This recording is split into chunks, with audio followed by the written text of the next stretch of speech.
I think, looking back, we all want our efforts to mean something, to know that we've had a positive impact through the work we've done. We've built an event which provides runners at all levels, as well as volunteers, the opportunity to support those who need it most by pushing those runners to their physical limits. So the event is 4 days of rebuilding communities and empowering those who are affected by the devastating earthquake in Morocco, fueled by a grueling 60k ultra through Morocco's Atlas Mountains. To come here, to do the challenge, to be a part of this, to fundraise, and to actually see what damage has been done has made a massive impact on my life. When you run through these places, you start to think to yourself, well, actually, no, man, this is nothing. What I'm doing now is nothing compared to what they've been through. It motivates you just to keep on going because, yeah, you're doing it for, not just doing it for yourself, you're actually doing it for the cause, you know. To essentially inject a little bit more life and hope and allow these communities to see a future beyond the devastation.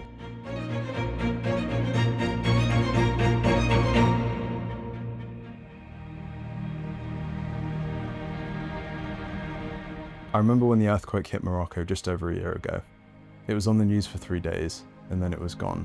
But these remote villages are still suffering. We wanted to create an event, an ultra, built by the communities, by the locals, where the runners could come and actually see the positive impact of their support. And I really wanted to do something for the people living here because all the villages were destroyed. And I actually didn't know how to do something for them. And then a few months ago I came across this project and I really was like, yeah, this is a nice opportunity to do something for the people here. So when I heard about this charity event, there was no doubt that I had to come give something back, and this is the least that I can do. So it started in December of 2023 when I met Nuruddin. He was an amazing local guide based here in Amizmiz, an hour south of Marrakesh. I floated the idea to him of building an ultra event together, getting the community as integrated as possible to inspire hope and to bring first-timers and experienced athletes here to make a difference and to actually see the positive change they're creating. Assalamu alaikum. My name is Nuruddin Idali, and thank for everyone that comes and together and build this relation with the community here, the community that affected with the earthquake last year. Next step was finding the right non-for-profit, a foundation that provided transparency with fundraising as well as an effective rebuilding approach. Coming in and actually practicing what we preach and allowing communities to lead and to show us what they want and what they need. And then came the important questions. How do we get the communities involved? How do we integrate the runners with the villages as much as possible? How do we create local jobs from the event? And how do we set up the kids race? That led to a successful trial ultra in 2023, followed by the first commercial event in 2024, and now we're gearing up for 2025.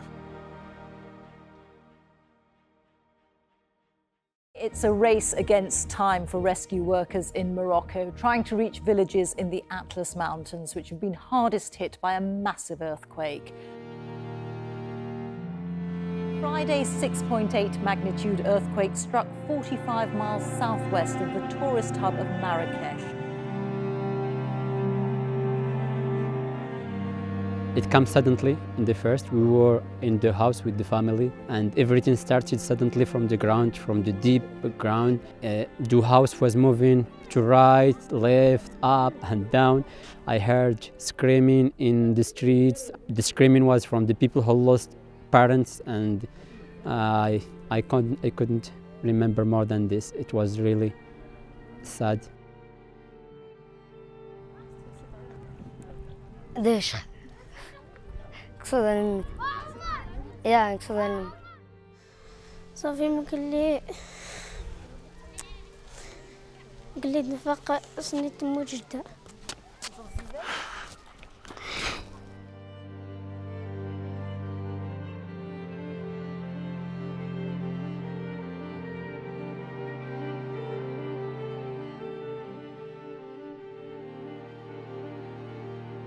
We've had mothers who speak of losing their children, and life, I suppose, after such a loss is just not normal. So to be told to to find that energy and to find that resolve to rebuild and to build back better, ideally, if you don't address those wounds and that trauma that's been sustained, it can be very hard, debilitating, in fact, to even contemplate what life looks like after such a significant loss. It's just a lot of ruins, and I have no clue how long it's going to be up until it's like a thriving community again, and just like realizing how many people were killed, how many homes and memories are like shattered.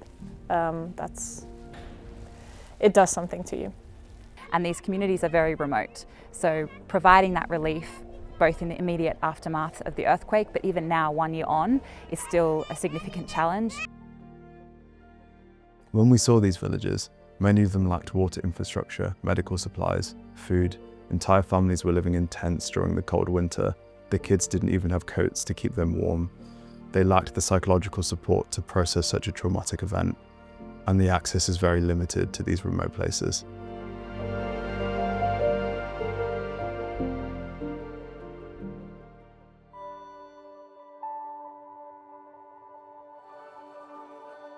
On the first day, the runners will meet each other here at the local restaurant in Amiesmees.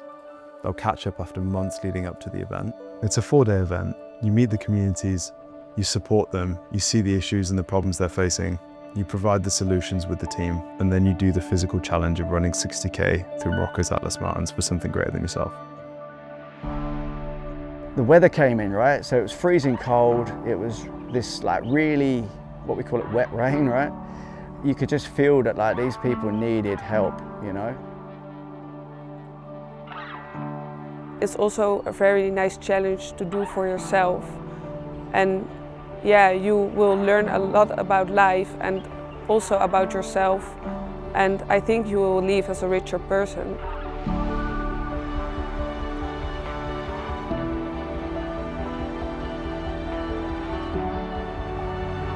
The kids' race is a funny one. Last year, I believe 200 kids showed up, and it was chaotic to say the least. They ran around a small, I think 600-meter loop. Smiles, mud, tears, laughter, joy, wins, losses. It's probably one of the more memorable parts of the event.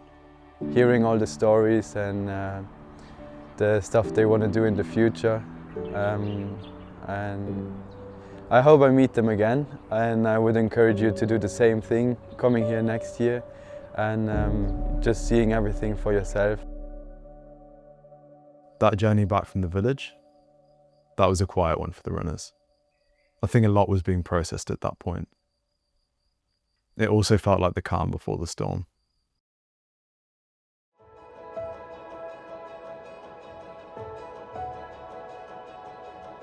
Running an ultra is such a personal experience. It's very emotional. You're alone for a long time in a place that's not very familiar to you. It's just you and your thoughts. It's a bit like a film playing in front of you, like you're not really processing it. So it's always cool to go through a tough section and then know that no matter what, you will overcome it. There were some moments I was really struggling, and I think going through the affected areas and seeing the people, like everyone was super happy, saying bonjour. We ran through forests, we ran through deserts, we ran through little canyons. I always try to pick events that are pretty, but the diversity of nature that I experienced here was so crazy. I love running in new places and new cultures, but this is a way to really immerse and not just visit as a tourist, which is raw, it's emotional, but that's how it should be to me.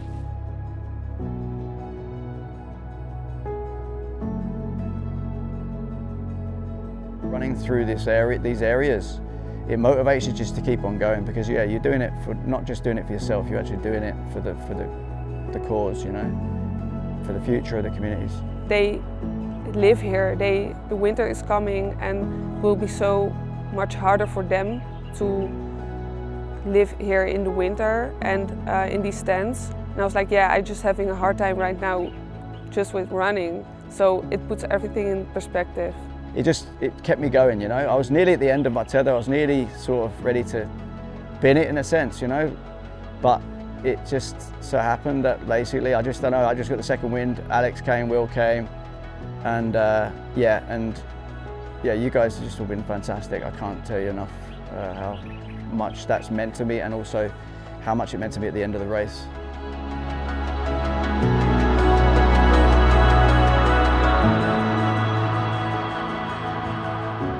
I guess that's also why I love trail running, because it's you know, it's painful. It's never easy, but it just it's very fulfilling. It humbles you, the whole experience, for sure.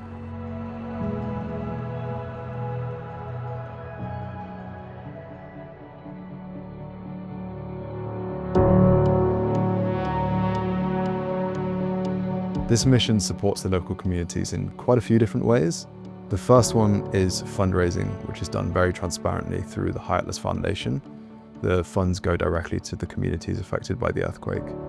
The second one is creating jobs, whether it's from the local restaurants the runners will eat at, from the local videographers, from the people working on the aid stations and handing out food and water and electrolytes and fuel, to the people that set up the event physically. Ongoing initiatives like the Atlas Hope continue to reinforce the message that communities aren't alone, that whilst, yes, a year has passed, for many, life doesn't just change in an instant, and the recovery is long and is slow in many cases. And you can see the impact of your work. You can go into these communities and you can see a basin that's being built and new trees being planted, and you know that's going to have an impact, but being able to sustain that is just the most incredible thing, and is the reason why initiatives such as the Atlas Hope are just so important. It's so humbling to see how these communities stick together and work hard, and it seems like nothing matters because they have each other and they just move forward in directions of positivity, and you know, we'll get there and we'll be well again. It was good to see that things have started to develop, and in a sense where they started to like put schools in place, like makeshift schools. And also the High Atlas Foundation were there. They gave us a briefing on what they've been doing and how they've been doing it, and like how they've been working on rehousing, temporary housing, healing, all that sort of thing. So it was really good to get that information. Obviously knowing why you're here and the information around it is really important. It's a unifying experience, for sure. It's all these little things that make a big difference. Like giving a certificate or a medal to one of the children at the local kids race who hasn't been able to be a kid and be playful for the past 2 years because of what happened. Thank you for this event. It was a challenge for us from the beginning, where Mr. Alex contacted us. And I really want to thank everyone who gave a hand to help us and to raise this competition, and that's it. I think it takes less than you think to massively impact someone's life in a positive way. This event has proven that. We're on a mission to build on this year after year.